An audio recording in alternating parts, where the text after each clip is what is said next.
The first thing that struck me when I opened the door was not the smell I remembered.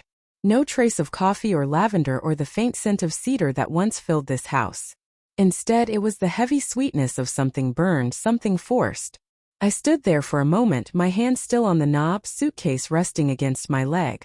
The sound of laughter came from the living room, a kind of laughter that did not belong here. Too loud, too sure of itself. I took a breath and stepped inside. My shoes pressed against the floor I had polished for 40 years. Everything looked brighter, newer, but not in a way that felt alive. The walls were painted beige instead of blue. The curtains were white and thin. My rug was gone. The one my husband and I picked out from a thrift store when we could barely afford groceries. There were people everywhere. Young women in soft sweaters and silk leggings sat cross-legged on my carpet, holding glasses of something orange and sparkling. In the center stood Lydia, my son's wife, waving a stick of sage in wide circles while speaking in that calm, airy voice she used when she wanted to sound enlightened. "We're cleansing the space," she said to her friends. "Old energy out, new beginnings in." I didn't move. I wanted to speak but couldn't find the right word. The walls felt closer somehow, like they were holding their breath with me. Lydia turned, noticed me, and smiled with surprise that was too rehearsed to be real. "Oh, you're back already," she said, lowering the burning stick. "We thought you'd stay a few more days in Ohio." 3 weeks, I said quietly. "That's how long I was gone." "Right," she replied, voice too light. "Marjorie's better now, I hope?" "She's healing," I said. "That's good," Lydia said quickly, then added with a chirp. "We were just adjusting the atmosphere. Evan thought it might be nice to freshen things up." I looked past her. On the wall above the fireplace, the framed wedding photo of me and my late husband was gone. In its place hung a large canvas of Lydia and Evan smiling on a beach, holding hands, a perfect picture of young love. My throat tightened, but I said nothing. One of Lydia's friends lifted her glass and asked, "Who's this?" Lydia laughed. "This is Meadow," she said. "Evan's mom." Their eyes slid toward me, bright with curiosity, and then away again as if I were a shadow moving through their light. I nodded, forcing a polite smile, though my lips barely obeyed me. Lydia gestured toward the hallway. "We've turned the master bedroom into a wellness studio," she said, as if announcing a charitable donation. "You'll be staying in the guest room. Or the couch for now, since we're rearranging." I blinked at her. "My room." "It's not about ownership," she said quickly. "It's about flow. Energy. You'll see. Feels lighter this way." Her words dropped into the silence like stones into water. Flow. Energy. As if the years I spent here were clutter. I wheeled my suitcase through the room, careful not to bump into anyone. No one moved to help. I noticed how the air shimmered with perfume and sage, how the house no longer smelled like itself. The house was trying to tell me something, I could feel it. In the hallway, my reflection appeared in the mirror. The light was cruel. It caught the silver in my hair, the small scar on my chin from years ago when I tripped while hanging curtains. For a moment, I didn't recognize the woman staring back. She looked like someone who had come too late to her own story. Upstairs, I heard laughter again. Lydia's voice carried through the ceiling. "We saged the bedroom," she said. "It smells so much better now. I can finally breathe." They laughed again. I put my suitcase down and sat on the couch. My back ached from the train ride. The couch was too firm, the cushions smelled of lemon cleaner. The clock ticked too loudly, marking every second of my silence. After a while, I went to the kitchen. The cabinets were white now. My old wooden shelves were gone. The refrigerator door was covered in sticky notes. "No dairy. Gluten-free zone. High-energy food only." A single note written in red marker read, "Residents only." Residents. I opened the fridge anyway. Half-empty bottles of green juice, almond milk, and something labeled Lydia's Cleanse. No butter. No eggs. No trace of the life I had left behind when I took that train to Ohio. I closed the door and leaned my head against it for a moment. The metal was cold against my skin. Later, when Evan came home, he barely looked up from his phone. "Hey, Mom," he said, voice casual, distracted. "Hey," I said softly. "You changed the paint." He looked around. "Yeah, Lydia wanted something brighter." "It's bright," I said. He smiled briefly, then went upstairs. He didn't ask how my sister was. He didn't ask if I needed help. The sound of his footsteps faded into Lydia's laughter. I stood alone in the kitchen, the smell of sage still hanging in the air. I whispered, "I missed you," but I didn't know if I was talking to him or to the house itself. That night I tried to sleep on the couch. The lamp beside me hummed faintly, the same old sound it had made for decades. My husband used to fix it every time it flickered, swearing he'd replace it someday. He never did. Now the light was softer, weaker, but it was still there. As I lay awake, I thought of him. The way his hands smelled of cedar and ink. The way he used to say, "If they can't hear your whisper, they were never listening anyway." I smiled faintly, though my eyes burned. Upstairs, Lydia's music started again. Something slow and dreamy, the kind that pretends to be peace. I closed my eyes and listened to the hum of the lamp. Somewhere deep inside the sound, I imagined his voice saying, "Hold on, Meadow. Don't let them rewrite you." And I knew then, even if they tried, I would not disappear so easily. Because this was still my house. Even if they didn't remember, I did. The next morning I woke to the soft clatter of glass on wood, and the flutter of voices that rose and fell like birds that did not care who they woke. My neck ached from the angle I had found in the night. I sat up slowly and folded the blanket so the edges met. Order made a small island I could stand on. Lydia breezed through the living room with a tray of tiny bowls and a brass bell. She did not look at me. Her friends followed her in a drift of perfume and easy chatter. They had names that sounded like the season: Willow, Summer, Fern. One of them wore white socks with small gold stars. She sank into the corner of the sofa where my legs had been and looked through me to the window as if I were a reflection no one had asked for. Lydia set the tray on the table and announced that today would be about intention. She rang the bell and the sound moved through the rooms in a bright, clear line. Then she turned and finally saw me sitting there with my folded blanket and my folded hands. "Meadow," she said, cheerful and distant, "we are doing a little brunch at 11. It is a minimalist concept. Fewer bodies in the frame. Could you give us the space until 2? It will help the flow." Fewer bodies. I felt the words land on the place in my chest that had not yet healed from grief. I nodded as if I were the one asking permission to breathe. I went to the kitchen to make tea. The kettle was gone. The drawer where I kept tea bags was filled with turmeric shots and packets of something called moon dust. A new sign was taped to the refrigerator with neat rounded letters. "No fridge after 7. Intermittent fasting hours." Underneath, in a darker pen, someone had added "residents only." The ink bled a little into the paper fibers. It looked like the letters were trying to escape. I opened the cupboard where I kept my porcelain cup. A single mug sat there now with a slogan about manifesting better mornings. The handle was too thin. Felt like it would snap if you held on for too long. I put it back and filled a glass with water from the tap. The water tasted like metal and time. When I returned to the living room, Lydia's friends were setting out plates with tiny squares of something green. One of them asked where the old quilt had gone. Another said it had been donated along with the heavy curtains because the fabric held memories and memories blocked air. I stood very still until I felt my breath return to me. Then I slipped outside to the backyard and sat on the peeling bench. The hydrangeas that used to spill blue over the path were the color of old paper. I touched one with a finger and it crumbled.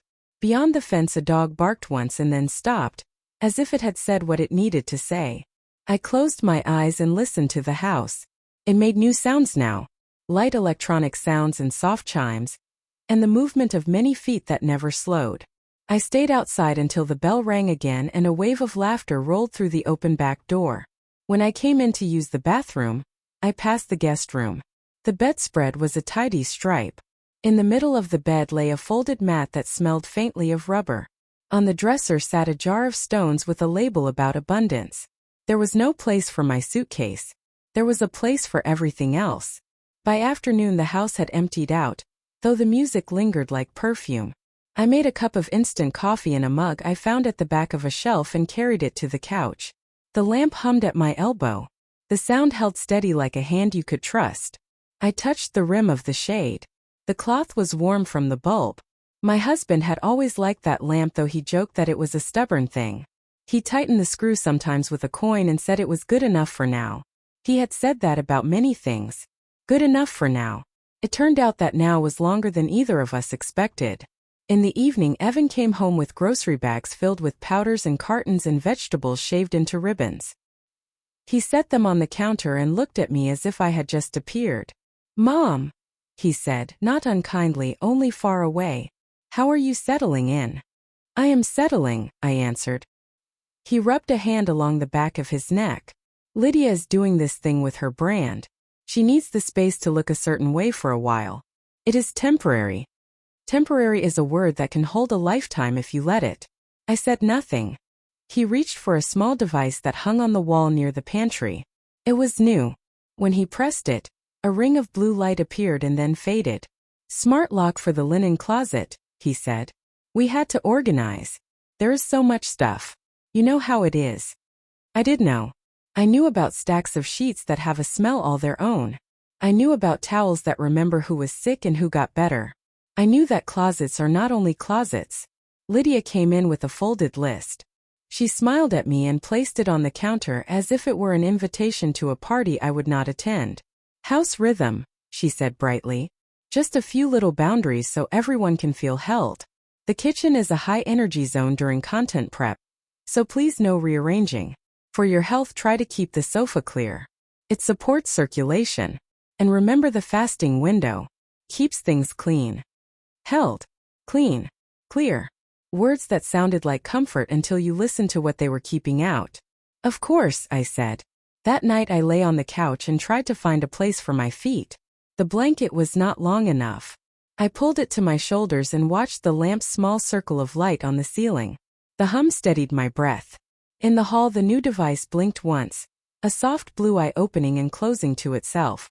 Somewhere upstairs a door clicked, and then there was the low thump of music beginning again. I turned on my side and tried to remember the shape of the room as it used to be. The dresser by the window. The quilt with the tiny navy stitches. The photo in a wooden frame on the nightstand. My husband's glasses folded on a book he never finished. I tried to remember the sound of my son as a boy when he called from the hallway and asked for water, and I would bring it to him in the blue plastic cup because it was the one he liked. Memory kept the shape. The house did not. Close to midnight the music stopped. Voices floated through the vent. Lydia's voice did the thing it did when she was performing. Slow and warm and filled with gentle certainty. "This is my house now," she said. "The old energy is gone." There was a shriek of laughter and a clink of glass. A second voice said something about blessing away ghosts. A third voice said that the couch was vintage in a way that made the word sound like an insult. I pressed my hand against my chest and felt my heartbeat push back. I did not cry. Instead, I watched the light move along the ceiling as the bulb warmed and cooled. I counted 100 slow breaths and then 100 more. I thought of the garden in summer when the hydrangeas were so full the path became a secret. I thought of the porch in rain and the sound it made when drops tumbled off the edge like coins. I thought of the way my husband's laugh started low, and then grew brighter when he forgot to be careful. He did not forget often. He was a man who built things that worked. The lamp hummed on. I turned the knob a fraction and felt the old switch catch. There was a hitch in the sound like a breath drawn after a long silence. My fingers found the metal base and the felt ring that kept it from scuffing the table. The felt was loose at one edge. I smoothed it back down and the lamp settled with a tiny sigh. In the morning there was a new note on the refrigerator. "Please stay out of the kitchen during brunch prep." Under that someone had drawn a smiley face without eyes. I made a line of toast in the oven and ate it standing at the sink while Lydia filmed a short video in the dining room. She spoke about light and about choosing joy. The camera loved her. The house looked like a promise in the frame. When she was done, she picked up a pen and wrote another label for a drawer. "Manifestation tools only." She stuck it on the wood and smoothed it twice with her palm. Her nails were pale and perfect. The sticker made a quiet sound as it settled. A seal. A small claim. I stepped aside and she passed me, already somewhere else in her mind. I opened the drawer after she was gone and saw a neat row of things I did not recognize. Smooth stones. Bundles of dried leaves. A small bottle with a dropper. Everything arranged for beauty first and use maybe later. I closed the drawer gently and the label wrinkled at one corner. I pressed it back down and left it there. For now. Evan came in as I rinsed my plate. He leaned against the counter and looked as if he was deciding whether to speak. "Mom," he said finally. It would help if you could give us a little space while we film. The schedule is tight. After we launch the new series we can sort everything out. It will be different then." "Different how?" I asked. He hesitated. "We will figure that out." He reached for the carton labeled cleanse and drank without a glass. He used to drink milk straight from the jug when he was a boy, and I would tap the lid with a spoon and scold him through a smile. He put the carton back and wiped his mouth with the back of his hand just like he used to. For a second I could see him clearly as he was, and then the vision folded shut. I went outside again and stood by the dogwood tree. The bark was smooth under my fingers. I remembered the day we planted it. My husband had laughed when the sapling leaned and said it was not stubborn enough yet. He tied it to a stake with an old shoelace and said that some things needed help until they remembered how to stand on their own. The tree had done the rest. In the afternoon I took a small bag from my suitcase and began to collect what was left. A pair of reading glasses. A recipe card for a cake that always sank in the middle, and that my husband pretended not to notice. A gnarled wooden spoon. The photo from the hall that Lydia had not found yet because it was tucked behind the frame of something new. Small things that could fit in a pocket or a palm. I moved quietly as if I were a visitor who did not want to wake the house. At dusk the sky turned the color of tea. The rooms filled with that light which forgives even dust. I sat on the couch and watched it move along the floor. Lydia came in and put her phone on the table beside the lamp. The screen lit and I saw the words "House Blessing Draft." She took a deep breath and smiled at me in a way that did not quite reach her eyes. "We are almost done," she said. "Thank you for being flexible. Change is hard at any age." "Change is not the hard part," I said. "Forgetting is the hard part." She tilted her head, considering, and then picked up her phone again. "We will make this work," she said. I was not sure who she meant by we. When she left the room I turned the lamp knob and the light softened. The hum found its even note. I placed my hand on the table. The wood remembered every ring from every cup we ever forgot to lift. It remembered my husband's elbow when he fell asleep reading. It remembered my own impatience and the way I sanded a scratch until it gave up. The table was a better witness than any one person. It kept its stories without speaking. Upstairs a door opened. Steps crossed the floor. Lydia's voice, smaller now, told someone through the phone that the first cut looked perfect. There was a pause and then the soft rustle of sheets. I looked at the ceiling and imagined the old pattern in the plaster that looked like a map if you squinted. I traced the lines with my eyes the way I used to when sleep would not come. The words from the night before reached me again. "This is my house now. The old energy is gone." I tasted them like something bitter and familiar. A person can repeat a claim until they think it has become true. But a house knows better. A house knows who carried boxes across its threshold in the rain. A house knows who waited up when a child was late, and who walked the hall until the key turned in the lock. A house knows the scent of grief and does not pretend it is only the smoke of a new beginning. I turned the lamp off and sat in the dark until the shapes of the room arranged themselves around me. My eyes adjusted. The window held a square of night. The clock marked the seconds like soft hoofbeats on an empty road. I felt small and also very awake. I placed my palm flat on the cushion to feel the thread. The fabric hummed under my hand as if the lamp's sound had seeped into everything. I spoke out loud very softly, to no one in particular and to the house most of all. "I am still here." The room did not answer. It did not need to. My own voice was answer enough. It did not shake. It did not ask permission. If they wanted my silence, they would have it. If they wanted my absence, they would have to work harder. I could be both quiet and present. I could be small and still fill the room with the simple fact of staying. I pulled the blanket to my chin and closed my eyes. Sleep came like rain after a long gray season. The lamp cooled and kept its secrets. Somewhere inside its old brass heart, a screw held steady the way my husband had left it. I did not know yet what the house would give back to me. I only knew that I would not leave my name at the door when I walked into my own life. The night held. The walls breathed. The house remembered. And so did I.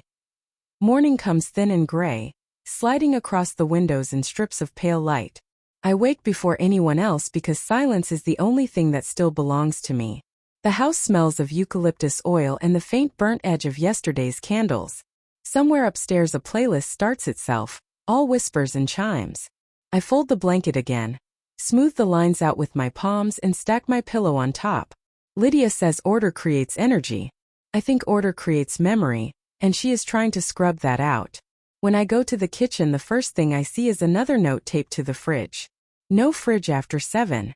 Under it, another in smaller handwriting. Intermittent fasting hours. The paper curls at one corner like it wants to leave. I open the refrigerator anyway. Rows of bottles in the same green shade, jars of nut butter, trays of seeds. My jar of strawberry jam is gone. I find it later in the trash, still half full, with a label that reads refined sugar. Low vibe. I take a slice of bread from the freezer and toast it in the oven because the toaster is gone too. When I eat, I stand by the sink and watch the light shift along the counter. The quartz sparkles in places it never used to. Lydia replaced the old wood that had scratches from every dinner we shared. The new counter looks perfect. It also looks like it has never fed anyone. Evan comes down wearing headphones, typing on his phone as he walks. He passes me with a distracted "Morning, Mom," and reaches for a bottle of almond milk. He takes one sip, winces, and sets it down. "Where's the real milk?" he asks. "Gone," I say. "Like everything else." He smiles, not really hearing me, and goes back upstairs. I wash my dish and set it upside down to dry.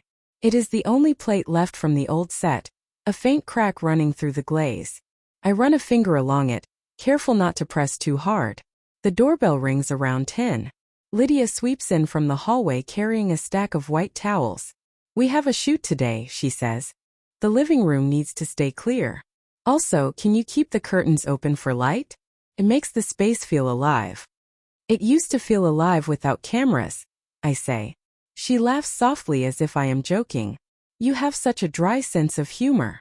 I want to tell her it is not humor. It is what happens when you are drying out. But I let her float past me, the towels trailing the scent of lavender detergent that does not smell like lavender at all. The rest of the morning moves in quiet tasks. I water what is left of the plants. 2 are already beyond saving, stems bending at the middle like tired spines. I trim them anyway. Habit is stronger than hope. At noon, Lydia begins her recording. I can hear her through the thin walls. A home is a reflection of your vibration. Her voice is soft, careful, the kind that makes strangers trust her through a screen. Between takes, she snaps at someone on the phone, and her tone turns sharp enough to cut paper. I step outside again and sit on the bench beneath the dogwood tree. The ground is damp from last night's rain. The bench groans under my weight as if it remembers who built it. My husband sanded every slat by hand. I close my eyes and picture him in the workshop, sawdust on his shirt, humming low. For a second the noise of the house fades, and I am somewhere years away. The screen door opens. Lydia pokes her head out. "There you are," she says. "Could you avoid the backyard this afternoon? The photographer is coming for golden hour." Golden hour. That was what my husband used to call the time between his last sip of coffee and the moment the sun disappeared behind the trees. He said everything looks honest then. I wonder if Lydia has ever seen anything honest. I nod and she closes the door again. Inside, the house is humming with machines. Air purifiers, diffusers, chargers. I sit at the edge of the couch and watch the patterns of light crawl across the rug. Every sound is too smooth, too planned. I pick up a framed quote from the shelf. "New beginnings start with surrender." I turn it over. The back still has the faint square mark where my husband's photo used to hang. I put it down facing the wall.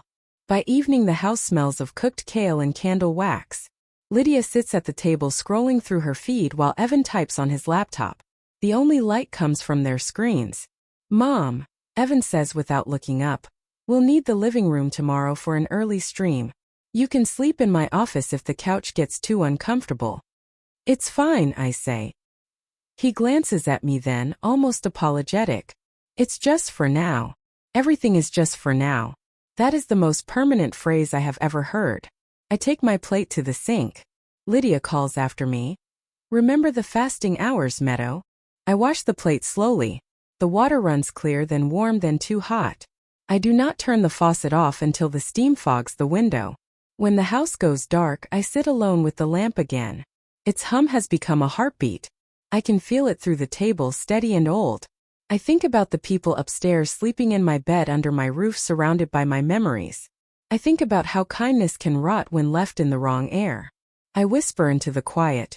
I am not gone. The lamp flickers once as if it heard me. The following day began with footsteps instead of birds. Lydia's friends returned, carrying boxes that said Wellness Collaboration Kit in bright white letters. They filled the living room with soft voices and cameras, and the sweet smell of something chemical pretending to be citrus. I stood in the doorway for a moment holding my coffee mug, the last one left from before. Lydia was directing them, her voice full of authority and warmth. She saw me but kept talking as if I were part of the furniture. Keep the sage close to the lens, she said. It photographs as smoke but means purity. One of the girls turned to me. You're in the shot, she said kindly, as if explaining weather to a child. I stepped back without a word. Later, when they were filming upstairs, I went into the kitchen to find quiet. A new list had appeared on the fridge. House rules update. No fragrance sprays. No candles not pre-approved. Limit noise after 9. At the bottom, Lydia had drawn a small heart. Under it, Evan had added his own handwriting. Thanks, Mom. I stared at the note until the letters blurred. Then I opened the freezer, took out a handful of ice, and dropped it into a glass. The sound was sharp, real, not the soft music that filled the house. Through the window I could see my garden. Half the flowers were gone, replaced by white gravel. A string of solar lights traced along the fence where my husband used to hang wind chimes. The lights blinked in slow rhythm, patient artificial stars. I sat at the kitchen table and wrote a grocery list I knew no one would read: butter, flour, lavender sachets, matches. The act of writing steadied me. The pen left a faint groove in the paper like breath. When Evan came in, I folded the list and slipped it under the napkin holder. He kissed my forehead quickly, distracted. Morning, Mom. Lydia has a brand meeting at noon. Could you not run the vacuum? The mic picks up everything. I wasn't planning to, I said. He smiled and poured himself a drink from a glass bottle marked Green Boost. He didn't notice the list. He never noticed small things anymore. After he left, I wandered through the house like a visitor in a museum of my own life. Each room was curated for someone else's story. My curtains were gone. My books were stacked in boxes labeled declutter. The mirror in the hallway now had a sticky note that said self-reflect but release the past. I paused before it. The woman in the glass looked tired, her shoulders slightly bent, but her eyes were steady. I whispered to her. They cannot release what they never held. By afternoon the filming was over. Lydia's voice floated down the stairs. We saged the guest room too. It needed cleansing. I could still smell her lotion. Her lotion. My lotion. The scent of lavender and cedar that had lingered since my husband's last year alive. I went to the bathroom and opened the cabinet. Everything was new. Rows of clear bottles labeled with words like purify and renew. At the back, behind them, one small tube remained. Lavender balm. I picked it up and uncapped it. The smell was faint, nearly gone, but still mine. I pressed a little onto my wrist. Felt like returning to myself. That evening, Lydia announced she was hosting a sound bath meditation night. Candles were arranged in a circle on the floor. The music was low, humming like the lamp's tone. I stayed in the hallway unseen. The air shimmered with heat and incense. Evan sat beside her, eyes closed, his hands resting on his knees. Lydia spoke softly, almost chanting. Let go of what does not serve you. I watched her wave smoke through the air where my husband's photo once hung. When the last candle flickered out, I slipped back into the living room. The air was thick with burnt sage. On the side table sat a small frame with a printed card. New home blessing. May this space be free of ghosts. I stood there for a long time staring at it. The words did not hurt. They simply confirmed what I already knew. I was not invited to exist. I turned off the light and sat down on the couch. The hum of the lamp filled the room again, low and faithful. I watched its reflection in the window, just a dim halo trembling in the dark. The house was quiet now, but it did not rest. It breathed differently, like something alive and uncertain. I touched the base of the lamp. The metal was cool. I ran my finger around the bottom, tracing the same circle I had traced for years. It hummed under my skin. In the distance, thunder murmured. The storm had been building all day, waiting for night to speak. I opened the window slightly. and the first drop of rain landed on the sill. The scent of wet earth slipped into the room and replaced the artificial sweetness. For a moment everything felt right. The house remembered. I could feel it. Then from upstairs Lydia's laughter cut through the air, sharp, rehearsed, hollow. I looked at the lamp again. Its light flickered once, then steadied. "Not yet," I whispered to it. "But soon." The rain fell harder. I pulled the blanket to my chest and closed my eyes. Somewhere above me, the roof creaked as if it were listening. The storm would pass. But something in me knew this was only the beginning of what would come after. Because cruelty never arrives all at once. It comes softly, smiling. And it always leaves a trail. Nora found me on a Tuesday when the house was quiet in the wrong way. The kind of quiet that is all performance, just the space between takes. Lydia was out at a studio downtown for a live segment about cleansing rituals. Evan had followed with a camera bag and a promise to be back in time for dinner that would never be made in our kitchen. The sun hung low and stale over the yard, as if it too did not know where to land. I was folding the blanket again. The blanket had become a small prayer I could finish each morning. Fold. Smooth. Breathe. Remember. When I looked up, a small face was watching me from the hallway, careful as a fox. Wide brown eyes. A mouth pressed into a line that tried to be brave and did not quite make it. I opened my hands. Nora stepped forward and closed the distance like a secret. She did not speak at first. She slipped her hand into the pocket of her hoodie and pulled out something she had folded many times. A small square of fabric frayed at one corner, the color of late summer. "I saved this," she said. I took it with both hands because ceremony teaches a thing to matter. The fabric was softer than it looked. When I lifted it to my face, the breath caught in my chest. Lavender. A ghost of cedar. And something else I could not name at first. A breath of metal, faint and honest, like the smell that lives in the air of a workshop long after the light is turned out. "Where did you find it?" I asked. "They threw your pillow away," she said, eyes bright with the danger of telling the truth. "I cut this piece before the trash man came. I kept it in my school pencil case. It made the markers smell nice." The words should have hurt, but they did not. They felt like a small clean cut that lets the poison out. I sat on the edge of the couch and patted the cushion beside me. Nora climbed up and tucked her knees under her chin. She watched me hold the fabric as if I were holding a bird that had flown back to the wrong house.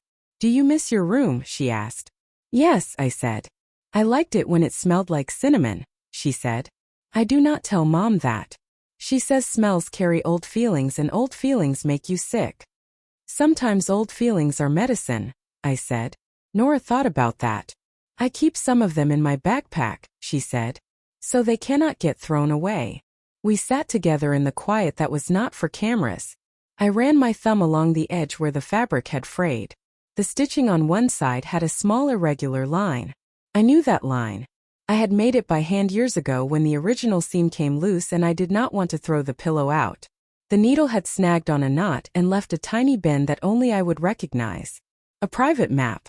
I pressed the fabric to my chest and felt something settle where fear had been sitting. "Thank you," I said.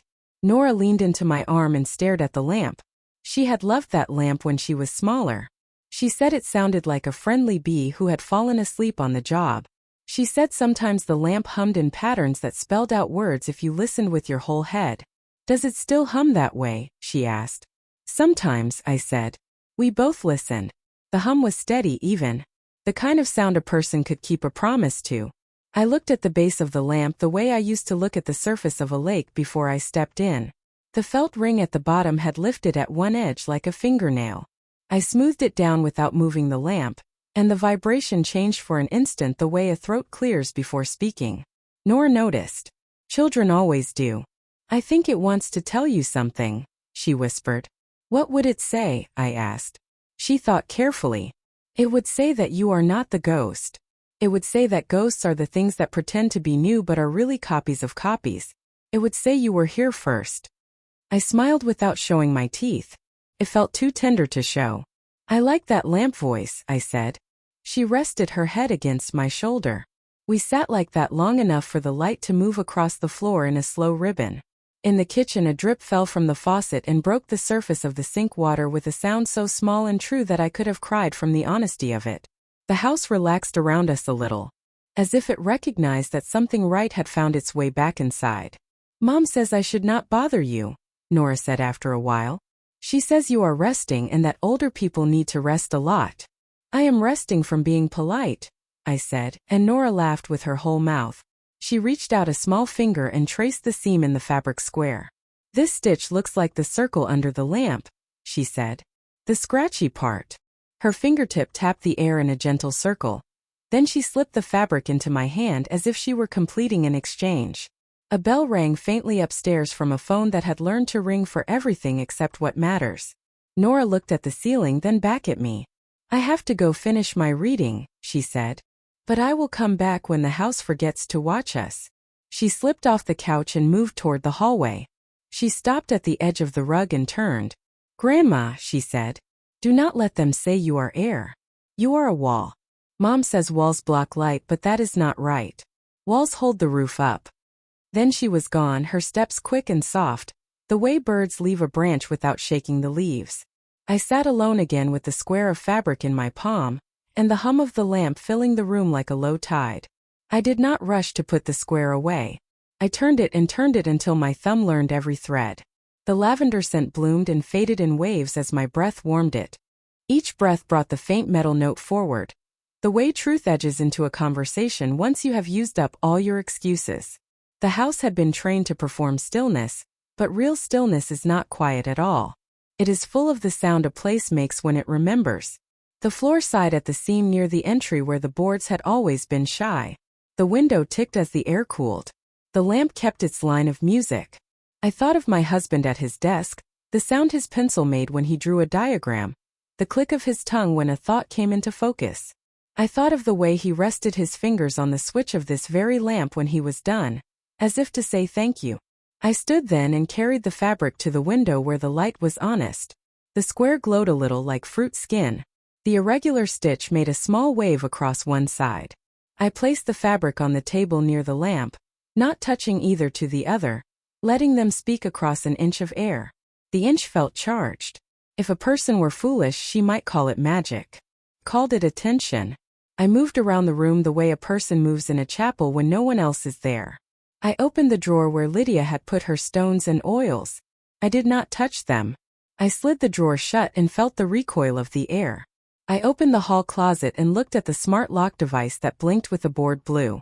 I closed the door again and whispered an old word under my breath that houses like to hear.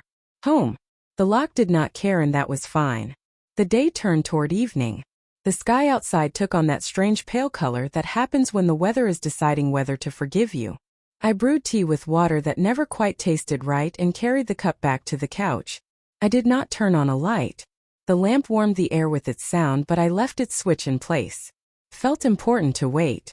Sometimes the world tells you where to place your hand. I set my palm on the table near the lamp base and felt the hum travel through the wood into my skin. The felt ring lifted under the edge again. A tiny breath. I pressed it down. The hum dipped and returned. "You are a wall," Nora had said. "Walls hold the roof up."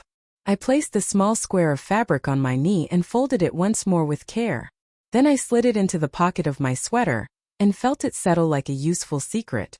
When the front door opened and the performance came home, I did not move to greet it. Voices spilled in. Light behavior. Camera laughter. Lydia explaining that she had nailed the segment where she talked about releasing stagnant history. Evan saying that the metrics were promising. I sat very still and let the river of them pass by. For once it did not carry me. Later, when the house had tired of itself and the sounds went thin, I stood and turned the lamp's knob a fraction until the hum changed pitch and held that new note like a hand placed on a shoulder. I bent closer and found the loose bit of felt again. The edge was not just lifted. There was a seam there that did not belong to a simple base. The line curved like a lid that had been meant for a different purpose. I did not pull it up. Not yet. I smoothed it again and the lamp steadied as if it understood we were not ready to speak out loud. The secret did not feel like a surprise. It felt like a promise arriving right on time. I touched the pocket where Nora's square rested. Lavender rose and softened the air.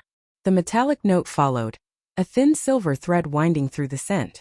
The room seemed to lean in. I whispered so the house could hear it first. "I see you." The lamp hummed in answer and I sat back.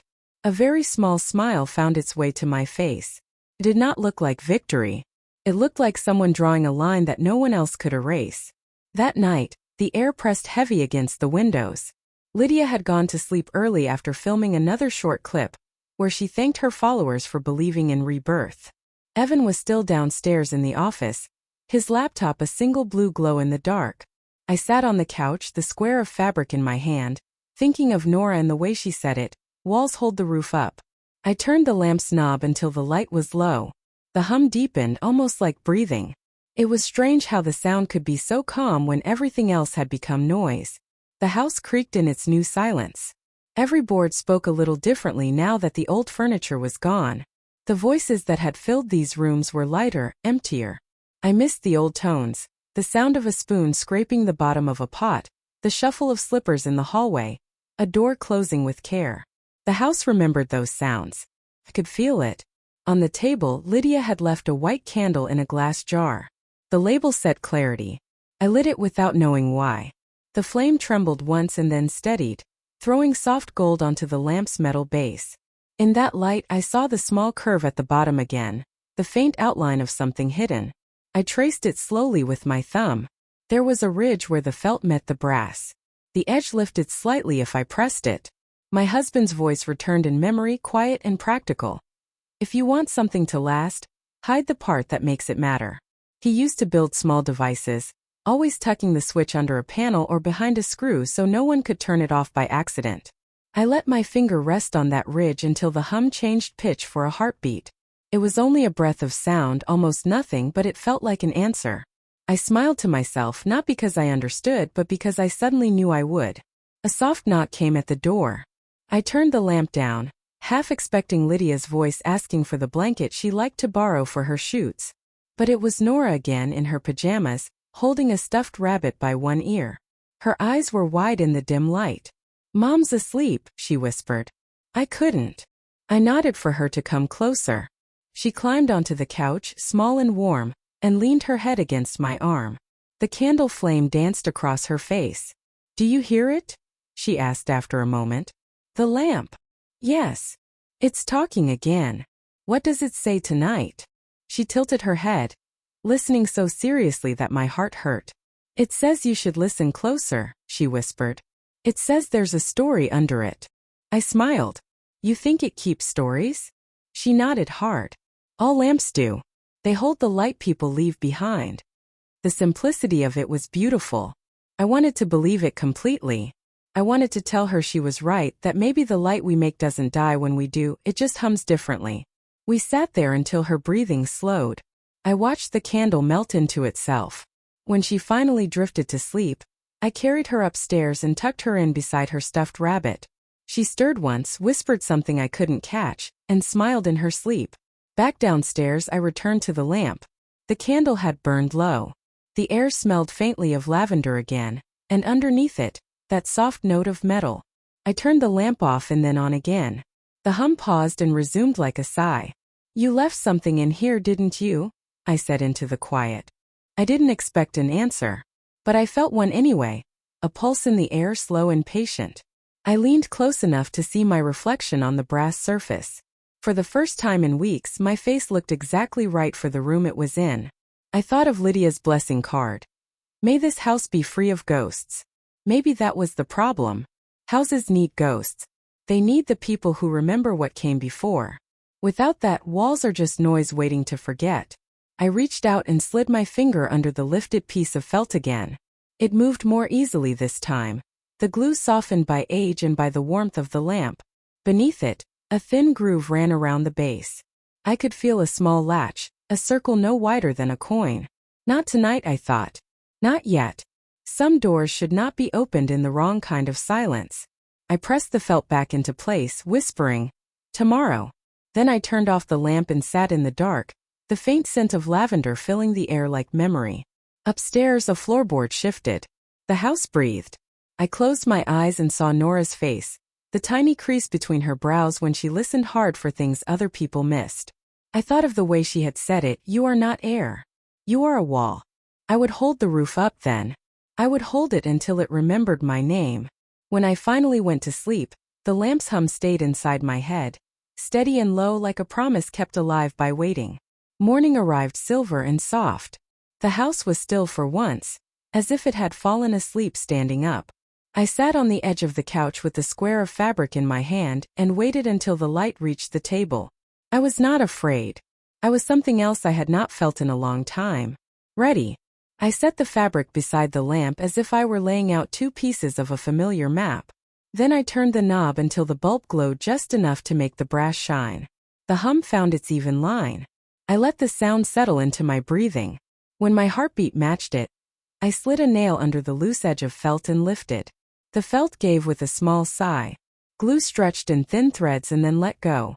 Beneath it lay a shallow ring, metal on metal, with a notch the size of a grain of rice. I ran my finger along the circle. It caught on a tiny seam that did not belong to a simple base. I pressed there gently first, then with purpose. Something clicked. Not loud, just real. I held my breath. The hum stilled for half a second and came back stronger, as if the lamp were gathering itself. A small disc rose from the hidden ring, flush and bright, no thicker than a button. There were letters etched around its edge, so small I had to tilt the lamp to read them. If you hear this, it means you need to. I sat back. The room went quiet inside its own sound. For a long time I looked at the disc without touching it. Then I placed the pad of my thumb on its center and pressed. The hum stopped. The bulb dimmed and then steadied. And in the space that opened, a voice arrived. My husband spoke. Not the thin voice from the last months. Not the breath that always ran out too soon. This was the voice he had when he was still building the world. Calm. Clear. A little amused at the universe and still very much in love with it. This is Henry Sherman. The date is June 12, 2008. The document number is recorded with Moore and Adams under Clause 9C. If you are hearing this, Meadow, it means the condition has been met. I am sorry for that and I am ready for it. The first word broke me and held me together in the same breath. Meadow. He said my name like it belonged in the room. I pressed my hand to my chest and leaned closer. The lamp vibrated faintly under my palm, the way a cat hums when it knows it has been found. The voice continued. We built this house with our hands and our patience. You made it a soft place. I made it a strong place. Together we made it true. If you have been made unwelcome here in word or in deed or in any symbolic act that reduces your standing in your own home, the trust we established converts immediately by design. Secondary beneficiaries lose all claims. Full ownership returns to you. You will have authority to remove any resident at will. The paperwork exists with Daphne. You remember Daphne. She will know what to do. I felt my eyes sting and then clear. The words were a bridge that had been waiting underwater. All I had to do was step onto it. He went on. There are rules, of course. Evidence must be plain. You will not shout. You will not beg. You will simply bring what is true to the place that keeps truth. Lawyers will try their tricks. Let them. The clause is simple on purpose. You are the clause. You are the person the house belongs to when no one remembers how to behave. My hand shook and then steadied. I thought of the notes on the fridge. Residents only. No fridge after 7. I thought of candles and content and the new sign above the bed that used to be ours. I thought of Lydia on the mattress with her knees tucked under her, and a glass of orange champagne in her hand, saying it out loud for the camera and for the air. This is my house now. I remembered the way my name had become Please Do Not Be Seen. I remembered the guest room smelling of someone else's idea of breath. I remembered sleeping on a sofa like a visitor who had stayed too long. I listened to my husband breathe. The sound was steady, a metronome of care. I wish I could be there to hand this to you myself, he said. I wish we could laugh at how clever it is. What I can do is this. I can make a path. I can remind you that you are not a ghost, and that you do not need to raise your voice to exist. If they cannot hear your whisper, they were never listening. But the law listens when it is told the truth in the right order. He paused. The lamp held the pause with him. The whole room stilled around the shape of the quiet. There was a time, he said, when I would have trusted our son to remember what matters. If he has forgotten, and if he has allowed someone else to forget with him, let that be their lesson.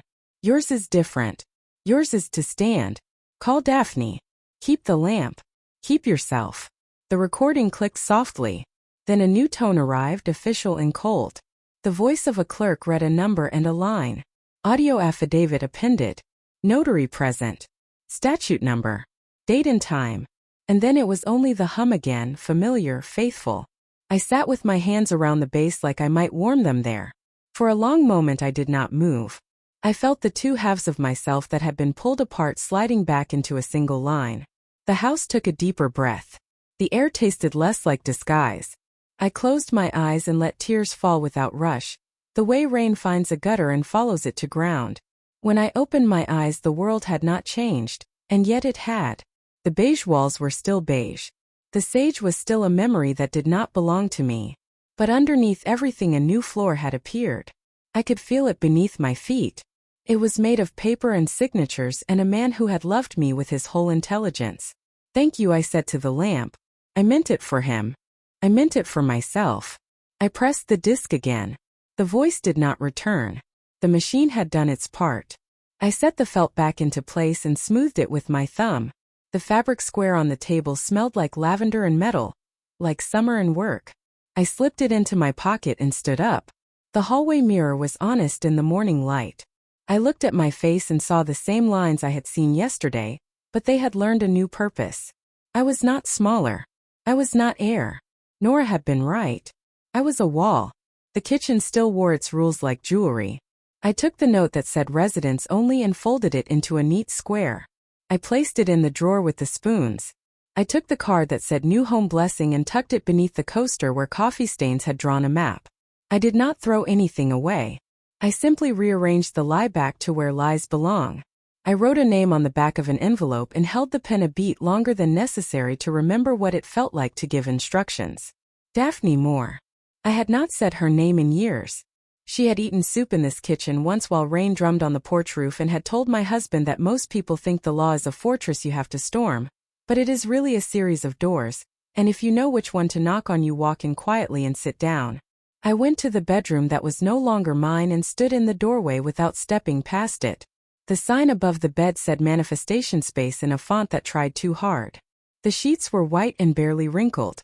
A camera tripod stood in the corner like a person who had forgotten how to leave.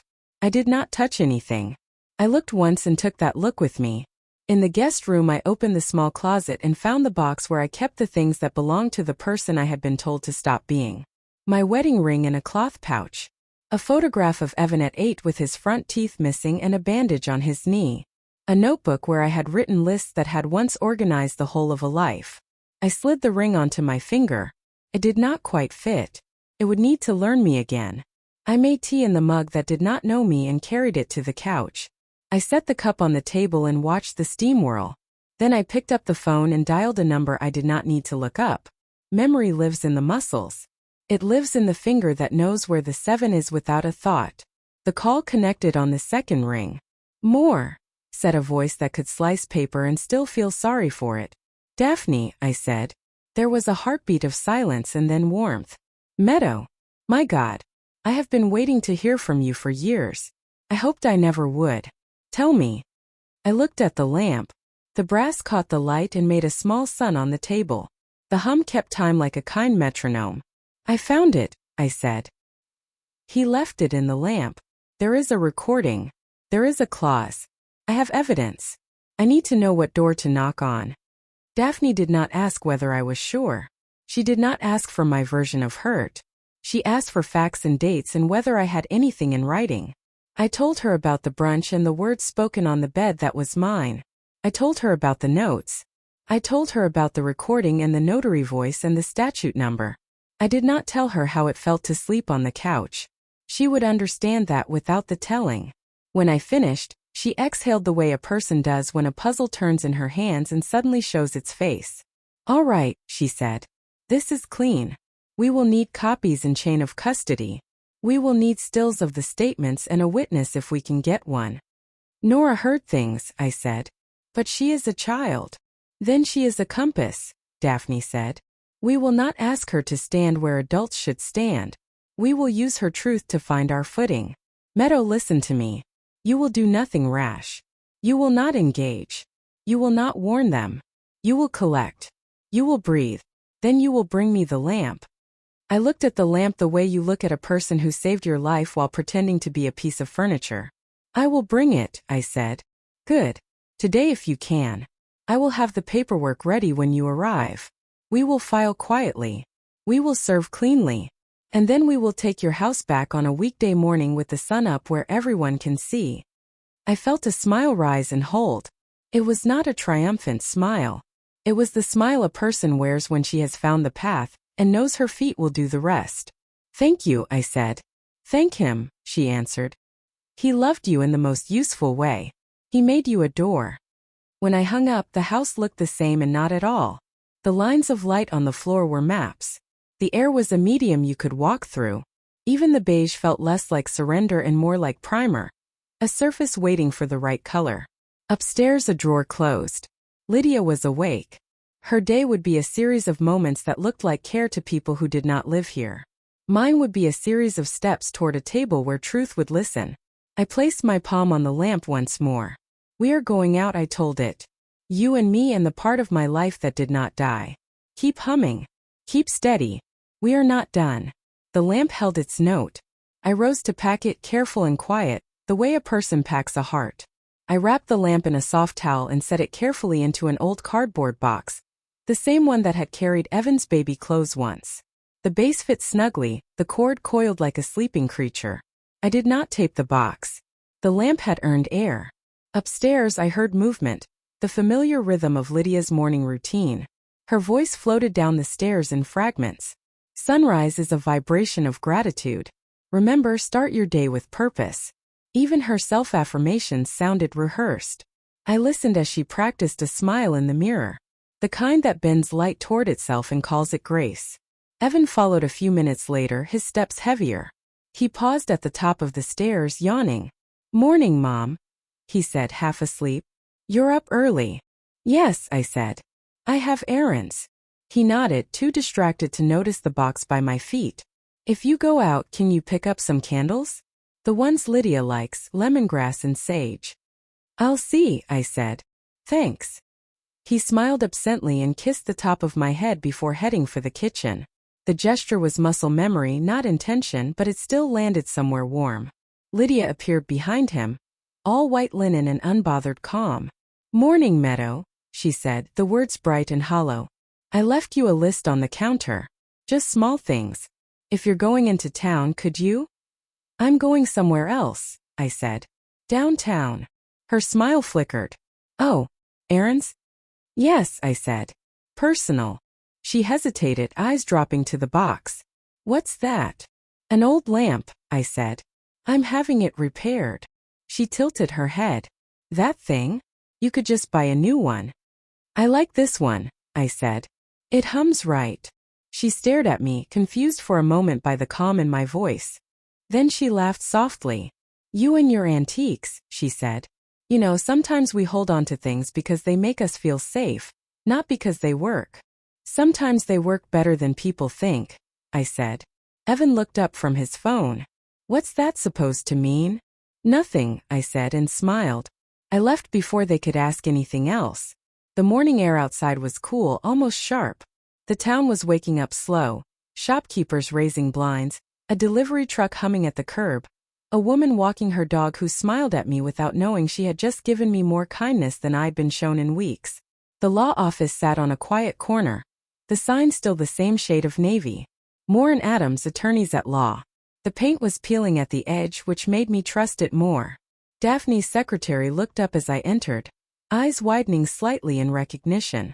Mrs. Sherman, she said softly. Daphne's been expecting you. I nodded. I brought the lamp. She hesitated, as if wondering whether she'd heard me right, then gestured toward the glass door. Go on in. Daphne Moore stood by the window, hair shorter than I remembered, but the same calm presence. She turned and smiled, the kind of smile that doesn't ask questions until you're ready to answer them. Meadow, she said. I see you found it. I lifted the box onto her desk and unwrapped the towel. The lamp caught the light like it was remembering something. Daphne leaned in, eyes narrowing slightly. He hid it well, she murmured. Of course he did. She reached into the drawer and took out a small recorder. We'll need a clean copy of the message for verification. Once I have that, I'll file the affidavit with the court. They'll process it fast. It's still under his trust jurisdiction. She pressed a cable into the base's hidden groove, adjusted the settings, and nodded for me to activate the switch. I turned the knob the way I had that morning. The lamp glowed faintly. Henry's voice filled the office again. It didn't matter how many times I had heard it in my mind. The sound of him in that small professional room was a kind of resurrection. Daphne didn't blink or interrupt. She listened all the way through, her hand steady on a legal pad, writing nothing because she didn't need to. When the recording ended, she exhaled slowly. "It's airtight," she said. "Clause 9C triggers automatically. The evidence of mistreatment will support immediate reversion. You'll regain full title once the judge certifies the recording and the affidavit is logged." "How long?" I asked. 2 days. Maybe 3 if they stall. But there's more. She turned the page of a file. Henry added an amendment I didn't draft. A personal clause. I frowned. Personal. Daphne slid the paper across the desk. "It's small. Look." Her handwriting pointed to a single line typed in the margin. "If evidence of hostility or symbolic eviction is present, beneficiary reversion includes full authority over any ongoing business or creative ventures operated from the premises." I blinked. Lydia's brand. Daphne smiled thinly. "Every video, every sponsorship, every product made or distributed from that address, all of it becomes your property." The words sank in slowly like rain through dry soil. I stared at the lamp. "He knew," I whispered. "He knew exactly what she would do."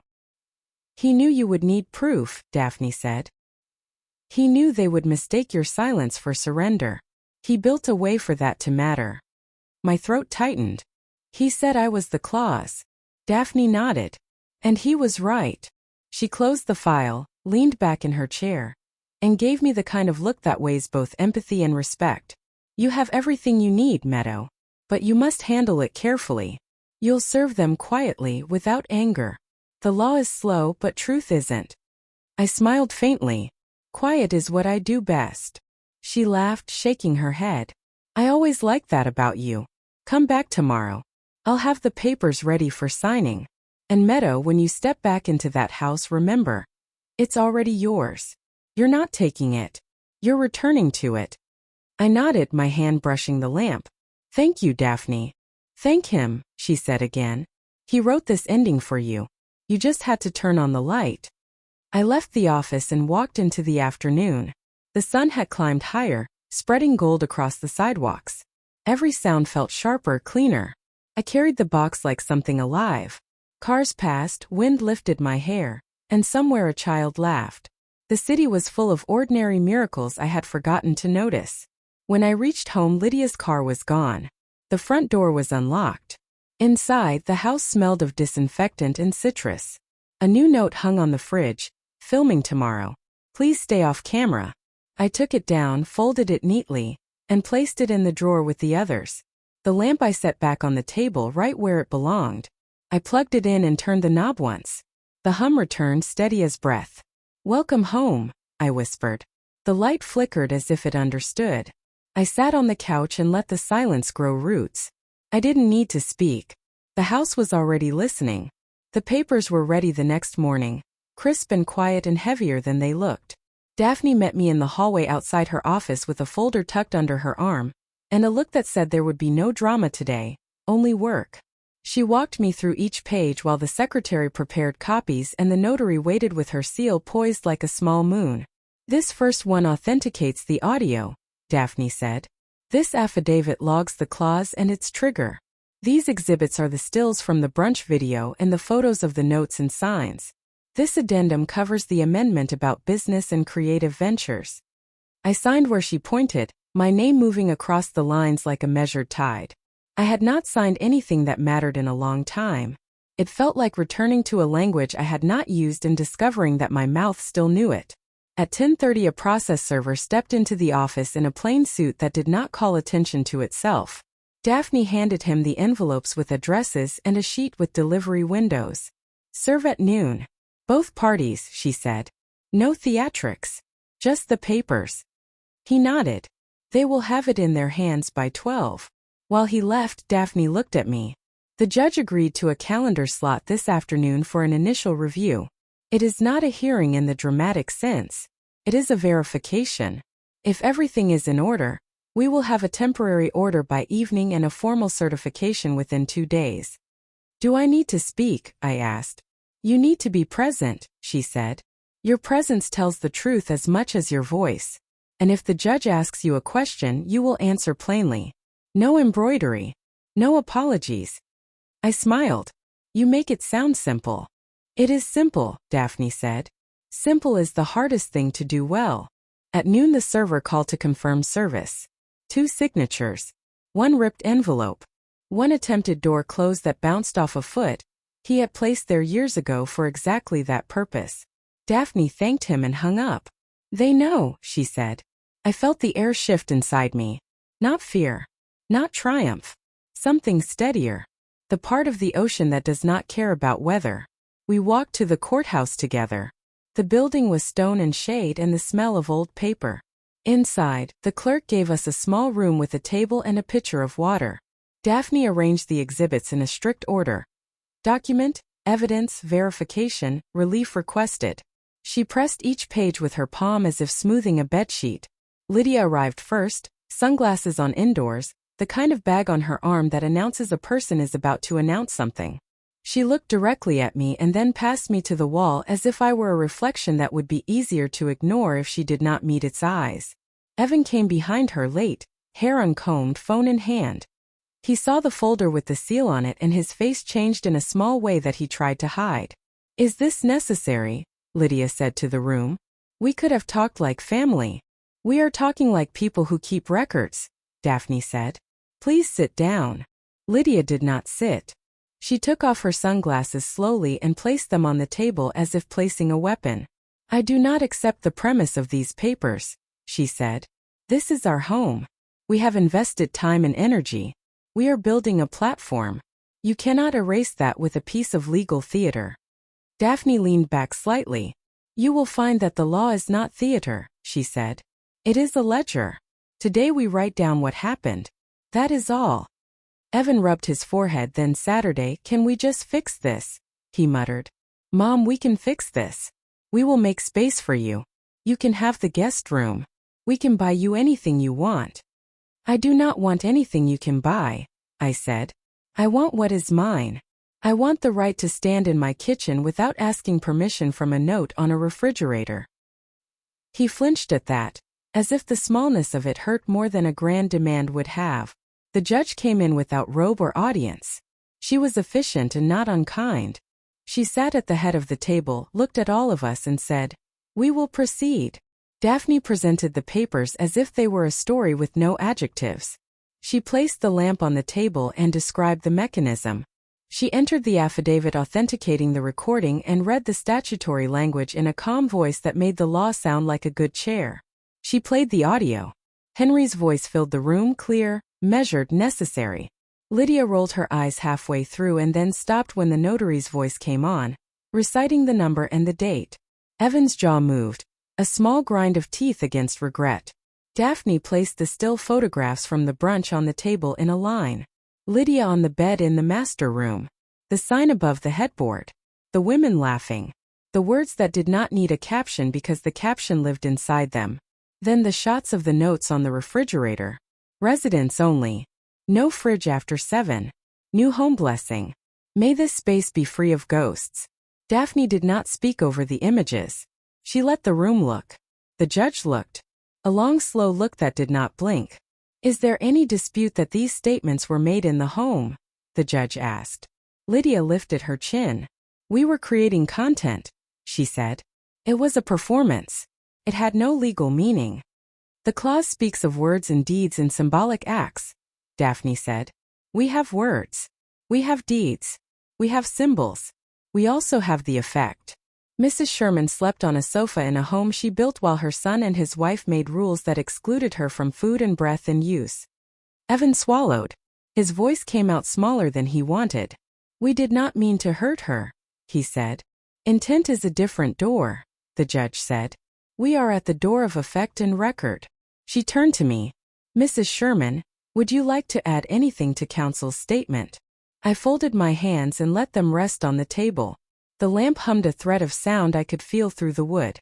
I would like to say that I did not want to be here, I said. I wanted to be home. I went away to take care of my sister. I came back to find my bed had become a stage and my name had become a rumor. I will not argue with anyone. I will only say that I stood in my kitchen and read a note that told me I was not a resident of my own life. So I have brought the only thing that listens. The law. No one spoke. The words sat down where I had put them and did not move. The judge nodded once. She turned to Lydia and Evan. You may respond. Lydia began with a careful breath. We are building a community around wellness and growth, she said. Sometimes change looks messy from the outside. We love Meadow. We wanted her to be part of what we are making. Did you tell her to stay off camera? Daphne asked, her voice mild. For her comfort, Lydia said quickly. Did you tell her to sleep on the couch? We suggested the couch for circulation. It is a known benefit. Did you replace her photograph? Daphne asked. We updated the aesthetic. The old photo did not fit the brand. The judge lifted a hand. That is enough, she said. I have heard what I need. She signed the temporary order right there. The pen made a sound like a door closing. She slid the paper toward us. This order grants immediate reversion of ownership to Mrs. Sherman pending certification. It further grants authority to remove residents who are not invited by her to remain. The amendment concerning business operations is preserved. Counsel for Mrs. Sherman, you may take the certified copy at the clerk's desk on your way out. Lydia gasped softly as if someone had drawn a line through her throat with a pencil and told her to speak through graphite. Evan looked at me, not angry, not pleading, simply emptied. Mom, he said, and the single word had 1,000 meanings that could not help him now. You will have time to collect your things, I said. You will leave the house in order. You will not damage what does not belong to you. The judge stood. The room shifted back to air. We are done, she said. Lydia tried to speak again, some new argument forming about energy or art or birth. Daphne closed her folder. Save it for a screen, she said. The ledger is full. We rose as one rises at the end of a long sitting. My knees felt the years and then forgot them. I placed my hand on the lamp. It was warm now, the hum steady. We walked out past the clerk's desk where a stamp came down on the order with that beautiful bureaucratic finality that no apology can erase. On the steps outside the courthouse the sun was too bright. People passed without knowing anything had changed. Everything had. Daphne touched my arm. You did well, she said. I hardly said a thing, I answered. That is why, she said. You let the facts do what facts do when they are given a chance. She handed me the certified copy in a manila envelope. I took it like a person takes a passport after a long wait, with gratitude and with a plan. Come to my office tomorrow morning, she said. We will sign the rest and file the certification request. For now, go home. I looked down at the envelope. I am already on my way, I said. I did not hurry. I walked home with the envelope tucked under my arm and the lamp wrapped in the towel in my bag. The town felt like it was breathing with me. Cars moved and did not rush. A cyclist rang his bell and smiled. A woman balanced a box of pastries that smelled like butter, and a holiday I could almost name. The ordinary had never looked more miraculous. When I turned onto my street, Lydia's car was at the curb. Door cracked open as if it expected the air to hold it for her. Evan sat on the front steps, elbows on his knees, his phone face down for once. He looked up when I reached the gate. His face was tired and young all at once. Is there anything I can say? He asked. You can say you are sorry, I said. And you can mean it. He nodded. I am sorry, he said. The words were true in the way a person is true the first time he knows there is nothing left to sell. Then start by packing, I said. You have 72 hours. I will not be cruel. I will be exact. He stood and the motion carried more weight than any speech. Lydia appeared in the doorway, a mask of composure in place. She had changed into a white dress that made her look like the idea of a person rather than a person. We need to talk about brand assets, she said. There is a schedule. There are contracts. There is an amendment, I said, holding up the envelope. Operations conducted from this address now belong to me. You may apply for access as a contractor if you wish to continue. I do not recommend it." Lydia laughed once, a strange sound from deep in the throat. "You cannot be serious." "I am not in the business of being anything else," I said. Inside, the house held steady. The notes on the refrigerator were still there. I took them down one by one. Residence only folded to a square. No fridge after 7 folded to a sharper square. New home blessing in a frame I put face down. I placed all of it in a single envelope and wrote a word on the front. Returned. Evan began to gather his things. He moved quietly through each room the way a person moves through a museum after closing. Lydia stood in the hallway talking fast into her phone. Words like partnership and legal team and narrative spilled out and rolled under the furniture. None of them could find purchase. I carried the lamp to the table and set it in its spot. The cord curled where it always had. I turned the knob. The hum came up, familiar and patient, like a welcome that does not need an exclamation point. I pressed my fingers to the base in thanks. The afternoon stretched thin. A neighbor knocked and asked if everything was all right in the careful way of a person who does not want to intrude and does not want to be the person who did not. I told her we were reorganizing. She brought me a small plant in a clay pot and said homes like gifts, and this one looked like it was telling me yes. At sunset, the house turned the color of tea again. Lydia came down the stairs with a suitcase that was too expensive for the lives that had made it. She paused at the bottom step and looked at the room the way a person looks at a lover who has finally refused to pretend. "You are making a mistake," she said softly. "You will be lonely." "I already was," I said. "You were just here to witness it." She stood there for a long moment, the wheels of the suitcase touching the floor but not moving. She wanted another scene. I would not give it to her. "Goodbye, Lydia," I said. "Leave your keys." She took them off her ring as if the metal burned and set them on the hall table. Then she walked out the door without looking back. The suitcase wheels found the sidewalk and began to make their own small story with the stones. Evan finished packing late. He found me in the living room with the lamp on low and sat in the chair opposite me like a boy again. Hands clasped, knees apart. He cleared his throat and tried twice before the words arrived. "I believed I was helping her," he said. "I believed I was helping myself. I did not think about what it felt like to you. I did not think about you at all, and I am ashamed." Shame is a thin blanket.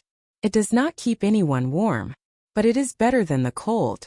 "You may keep a small share," I said. "Daphne will send the conditions. One of them is that you do not live here. One of them is that you say you are sorry without asking me to fix what you broke." He nodded. "I can do that," he said. "I do not deserve more." He stood, then sat again. "Do you need help moving the heavy things?" he asked. And the question was so ordinary and so kind that it broke something in me that had been wound very tight. I nodded. "Yes," I said. "Help me move the chair back to the window. It belongs there." We moved the chair together the way people who used to belong to each other sometimes can. The legs found the old indentations in the floor without searching. The room relaxed.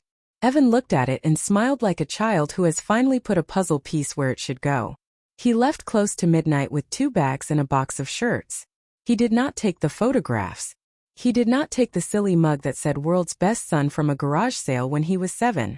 He left those as if he understood that some things are not to be moved even when you are leaving. When the door closed behind him, the house made that small sound old houses make when they know they are safe again. It is not a sigh. It is not a creak. It is the weight of the air settling into its proper size. I brewed tea and drank it from the porcelain cup that everyone had agreed was too old-fashioned until this moment when it became exactly right. The lamp held its steady note. The envelope with the order sat on the table beside it. The two looked good together. Warmth and record. Breath and ledger. I walked from room to room and set things back where they had always wanted to be. I found my embroidered napkins tucked under Lydia's gold-edged ones and I set them on top. I peeled off the sticker that said manifestation tools only and I put it in the envelope with the others. I stood in the doorway of the bedroom and looked at the bed that would be stripped in the morning and dressed again in linen that had learned me. On the hallway mirror, I wrote 2 words with my fingertips so lightly that only the house could read them. "Welcome back." When I returned to the living room, the lamp seemed brighter though the bulb had not changed. I placed my palm on the base and felt the faint vibration travel through my hand, wrist, arm, into the place beneath my collarbone where fear had lived and then moved out. "Thank you," I whispered. I was thanking the lamp and Henry, and the part of myself that had waited without anger long enough to hear the door that was always there open from the inside. Outside, a car door shut. Somewhere a fox crossed the street without anyone seeing. A wind chime in the distance made a single clear sound. I turned the lamp down until the room became a room again, not a scene. I sat on the couch that would soon be just a couch, not a bed for someone who had been told she was a guest. Tomorrow there would be calls to make. Daphne would file the certification. I would change the locks and have copies of the order placed where it mattered. There would be logistics. There would be a quiet I could choose rather than a quiet I had been given. I closed my eyes and listened to the hum until it became the steady music of a life put back into its own hands. The house breathed with me. The night moved forward. Somewhere in the darkness the future made a small sound that only those who have been erased and returned can hear. I slept. The lamp kept watch. The ledger was signed. And the story finally belonged to its rightful voice. The first morning of ownership was quiet in a different way. It was not the quiet of being erased. It was the quiet of a page before words. Sunlight crept along the hallway like someone taking off their shoes not to wake the house. I sat on the edge of the couch, the same couch, but it no longer felt like exile. It felt like a seat waiting for its next purpose. I made tea without reading any note. The refrigerator was mine again. I poured real milk into the cup and watched it bloom through the dark liquid. A small act, a private ceremony. The house responded with small noises. The click of a pipe warming, the sigh of floorboards relaxing. Boxes waited by the door. Lydia's suitcase had left faint lines on the rug. Evan's shadow lingered in the dust near the stairs. I swept gently, not out of spite but because the gesture mattered. Clearing space is not about erasing. It is about preparing for what will stay. I took the lamp from the table and placed it on the window ledge. It looked almost ordinary now. I traced its rim, whispering a thanks that did not need to be loud. "We did it," I said. "We listened." Daphne called it 10. "The certification is official," she said. "It's yours outright. Title recorded, amendment enforced." "Just like that," I murmured. "Just like that," she said. He made sure it would be simple. When we hung up, I stood for a long time looking at the house. The light had changed. Every surface seemed to have its own pulse again. I went to each room slowly, not to inspect, but to reintroduce myself. In the kitchen I opened every drawer. My old spoon was there, my measuring cup, the faded recipe cards with grease stains. I read one aloud: lemon cake, bake until golden but not proud. Henry's handwriting. He always said pride was for people who forgot what they were working for. Upstairs the bedroom was stripped. I opened the windows. The air came in fast, bright new. I took the linen from the cupboard, the one Lydia had labeled retired, and spread it over the bed. The pattern of small blue flowers looked fragile and stubborn at once. I smoothed the edges, pressed my palm flat against the center, and felt my heartbeat meet the house's. Downstairs I found Nora waiting at the door.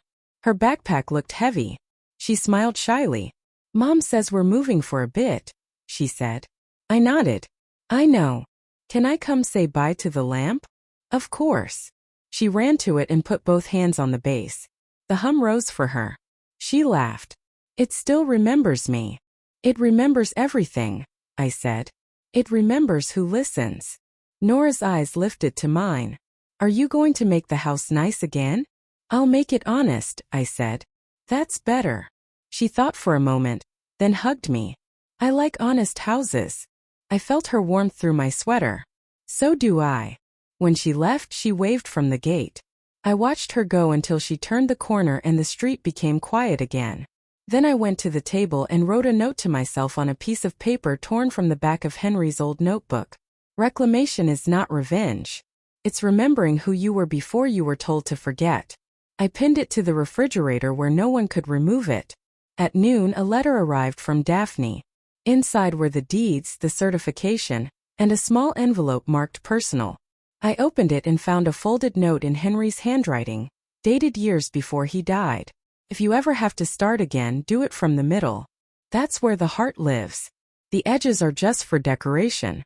I laughed softly, a sound like a sigh that decided to be music.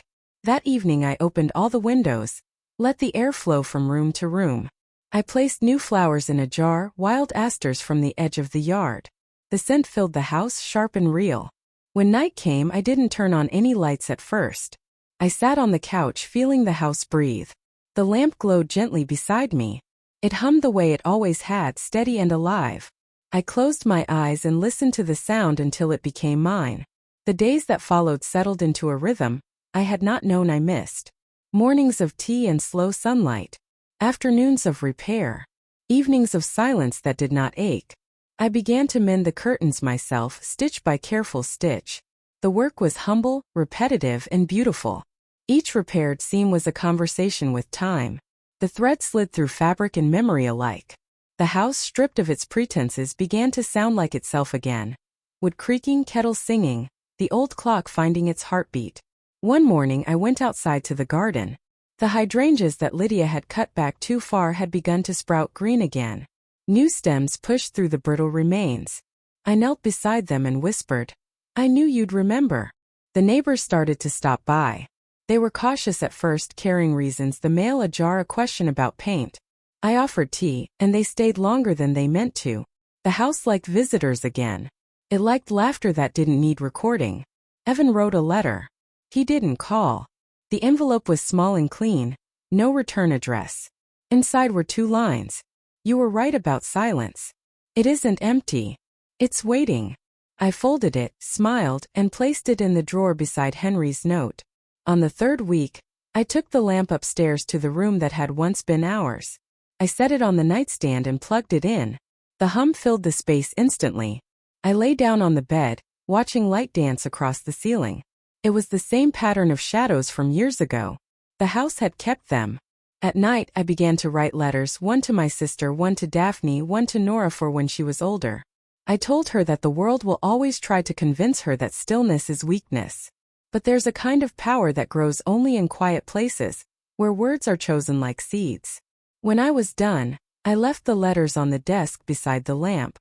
I turned the knob to its lowest setting and whispered, "Guard them." The light flickered once, almost playfully. Weeks turned to a month. I learned the rhythm of ownership again. Bills, plants, repairs. Simple things. Necessary things.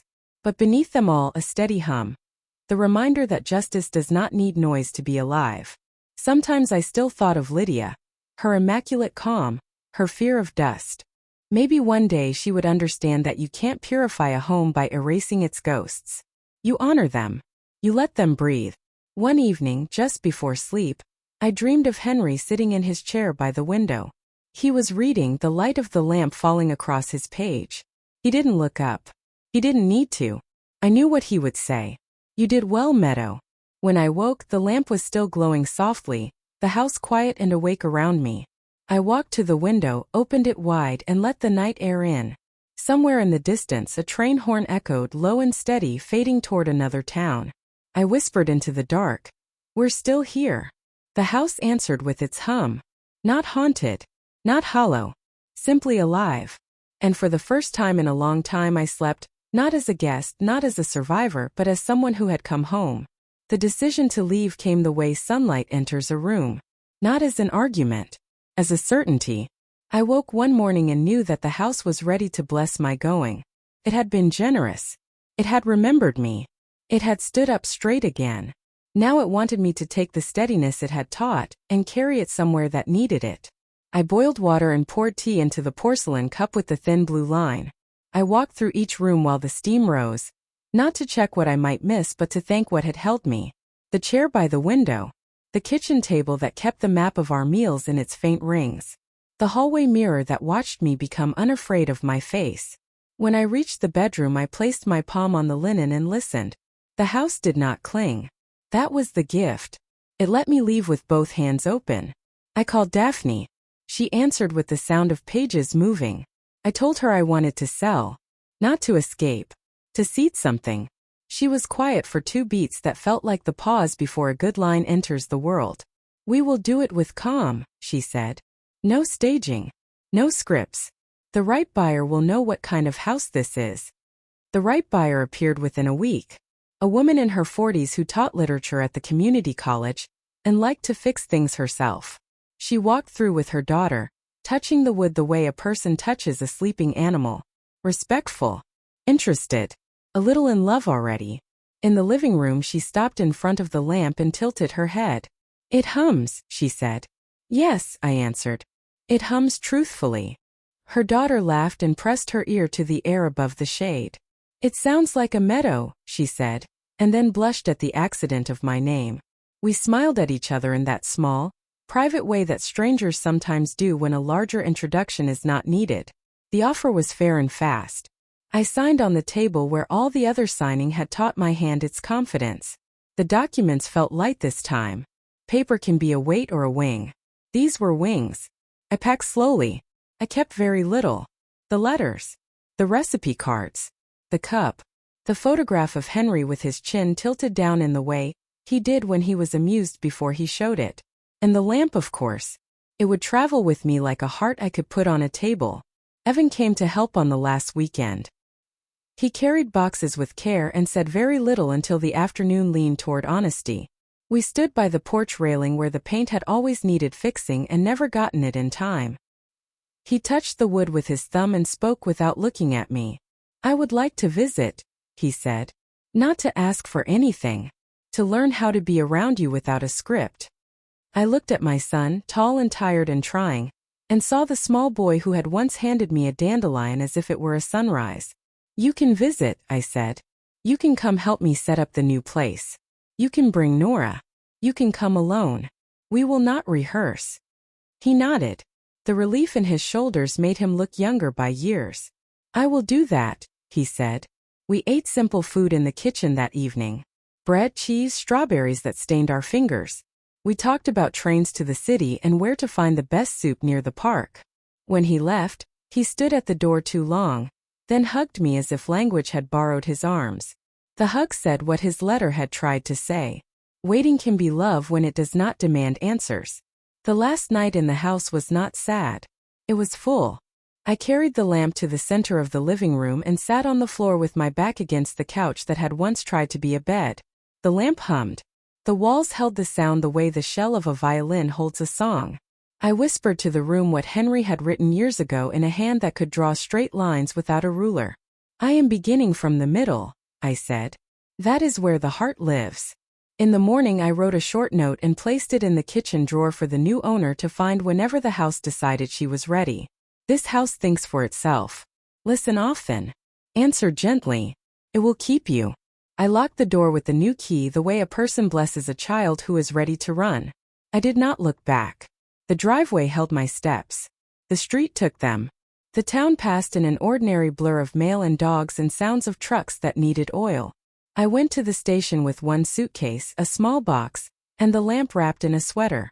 I bought a ticket to New York with my name written in ink that would not run if it rained. The train pulled in. I climbed aboard and set the lamp on the windowsill, shade off so it could watch. The car filled with people carrying their mornings. A woman read a paperback with a broken spine. A boy put his forehead to the glass to make the world slide against his breath. An older man nodded himself to sleep and woke with a smile when his own snore made him laugh. The train began to move and the town folded itself behind us with grace. Fields. Warehouses. A river that decided to show itself in quick silver flashes and then hide. I watched and did not narrate. That felt new. I let the world speak. It said only that it existed, which was the most complete thing any world can say. The city rose the way a chord rises when every note finally arrives. I felt its weight and its permission. It is a place that does not ask your reason for being there as long as you are willing to walk. I walked. Out of the station. Into the good noise. Toward a building near the park with a door that needed a firm hand and a staircase that believed in knees. The apartment was small and ready. Light, a sink, a window with trees that tried to make a forest out of a street. I set the lamp on the sill. I turned the knob. The hum met the traffic and did not lose itself. They learned each other. That first night in the city I slept on a borrowed mattress on the floor. The lamp kept a low circle of gold on the wall. I dreamed of Henry again. Not as a ghost but as a steady presence who had finished one job and gone on to the next with the same quiet pride. In the morning, I opened the window and the park sent up birdsong as if I had ordered it. I made tea on a stove that clicked 3 times before it believed me, and stood at the counter that had never held a single history and told it mine. In the afternoon I took the subway 2 stops to a street with a bookstore and a cafe that smelled like orange and coffee and paper. I found a small office on the 2nd floor above a tailor. The walls were freshly painted. The rent was honest. I signed my name again and laid the first line of a foundation that had waited behind every day of my life. I wrote its name on the blank glass pane of the door in block letters that would be traced and replaced by a proper sign later. The Unwritten Women Foundation. I stood in the empty room and listened. Footsteps on the stairs. A laugh below. The hushed voice of the tailor pinning a hem. The window rattling in a sudden wind. Life entering and leaving without costume. I placed the lamp on the desk. The hum filled the room, and I knew with a certainty that did not need proof that this was the correct beginning. I made a list on a yellow pad. A phone. A kettle. 3 chairs. A small couch that forgives bad posture. A safe place to cry. A safer place to plan. A file cabinet that does not judge. A door that closes. A door that opens. At the bottom I wrote one more line. First grant. The letter that teaches a person how to write a letter to herself. I looked out the window at the street and saw a woman stop to fix the strap of her shoe.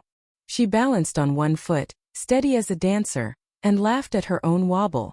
She had no idea that the room above her had decided to love the world. I called Daphne and told her the foundation had a home. She said she would handle the paperwork and that a friend of hers who specialized in small nonprofits would bring her patient eyes to my forms. I called my sister and told her I had moved. She told me health had become a gentle visitor rather than a demanding guest. We cried, not as performance, simply because salt tastes like truth. That evening I took a walk in the park and let the city balance itself around me. People lying on the grass with their books held flat on their chests. Children running in zigzags that made sense only to their feet. A saxophone from a bench playing a song that had not decided what it wanted to be and did not mind. I sat on a rock with my back to a tree and watched the light make a slow theater on the leaves, gold on green, then shadow on both.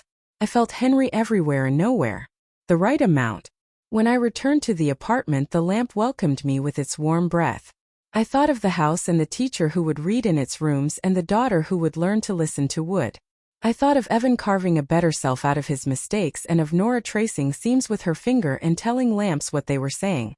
I wrote a small sign and taped it to my refrigerator the way a person tapes a promise to a door. Please eat after 7 if your hunger asks. I laughed out loud. Then I turned the kettle on and watched it begin to sing. The first woman who came through the foundation door arrived on a Tuesday with the rain. She took off her wet scarf and held it carefully as if it might shatter. She was older than me by a few years and younger than me by a few days depending on which part of her face you looked at. She read the name on the glass and nodded like a witness. I heard you help with words, she said. I help with the moment before words, I answered. She smiled and sat. We did not talk about money yet. We did not talk about outcomes. We talked about the thing that had been taken and what shape it had left behind. She told me her son had asked for her deed as a favor and not returned it. She told me her voice had gone thin and then returned with a rough edge. She told me the judge had looked like a door that might open if she remembered the right knock. I made tea. I turned the lamp low. I asked her to tell me a story she had never told out loud and to begin in the middle. She did.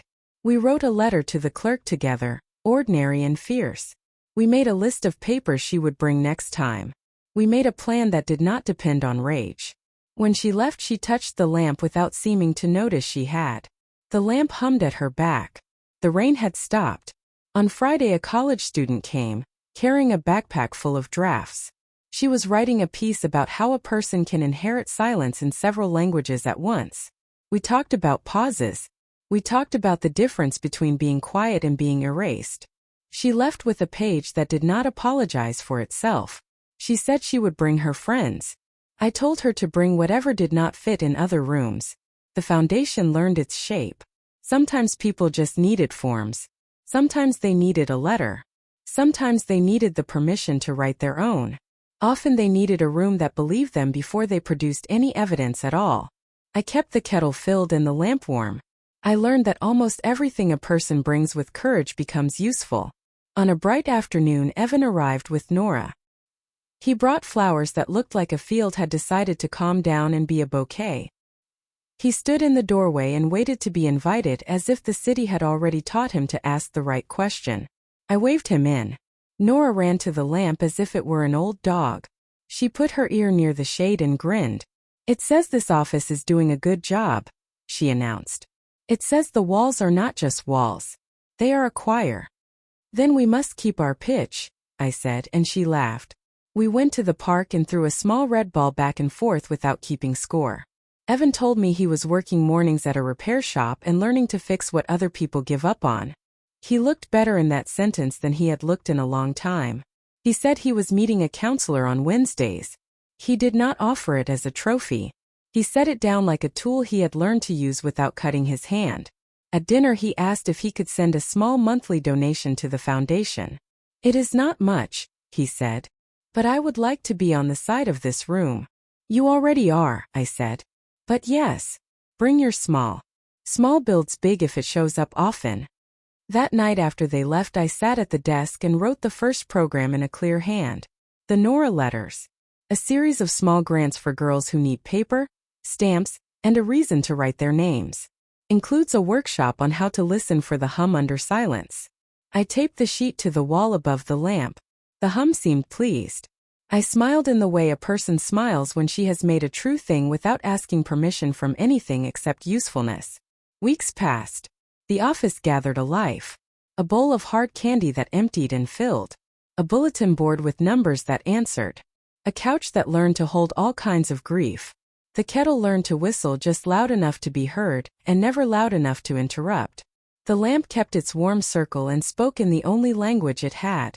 Stay. Begin. Again. On a clear morning in early spring, a letter arrived with no return address. Inside was a single card. The handwriting was tidy and determined. Lydia wrote that she had moved in with a friend and found a job at a studio that asked for her work, and not her life. She said she was learning that control can look like care until someone shows you the difference. She did not ask for a reply. She did not ask for a meeting. She wished me well. I placed the card in a folder marked Lessons and closed the drawer gently. Mercy is a room you keep open even if no one walks in. On the first anniversary of the foundation, I held a small gathering in the office. No speeches. No stage. People stood near the window and talked about work and luck and what to do with both. A woman who had kept her home after a long fight brought cookies. A young man who had learned to read his mother's letters without shame played a song on a borrowed guitar. We placed an empty chair in the corner for the women who could not yet come. We did not fill it. We let it stand as an instruction. Before everyone left, Nora climbed onto the small stool by the desk and taped a paper to the side of the lamp in careful block letters. She had written it in purple marker. Grandma 1. Cruel World 0. The room laughed, the kind of laugh that ends in soft noise and maybe a tear. I pretended to scold her for taping anything to a lamp and she pretended to be sorry, and then we both left the paper there because joy is also part of the ledger. Later that night the office was empty. I sat alone and turned the lamp to its lowest glow. The city made its own music outside. Tires sighing. A voice calling a name that would be answered around the next corner. A plane drawing a line across the sky with a sound you feel in your teeth. The room held it all without complaint. I wrote one last letter that did not need an address. Dear Henry, the door opened as planned. I knocked the way you taught.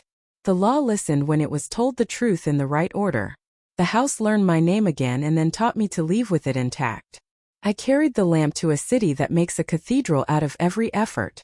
It hums here as it did there. It is not a relic. It is a tool.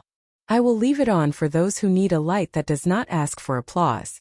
Thank you for building a path from quiet to quiet with justice in between. I am not a ghost. I am the person who stayed and then moved and then stayed again.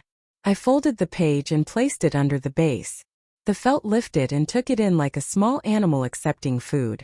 I smoothed the edge. The hum went on. When I left the office, the hallway smelled like starch from the tailor's iron.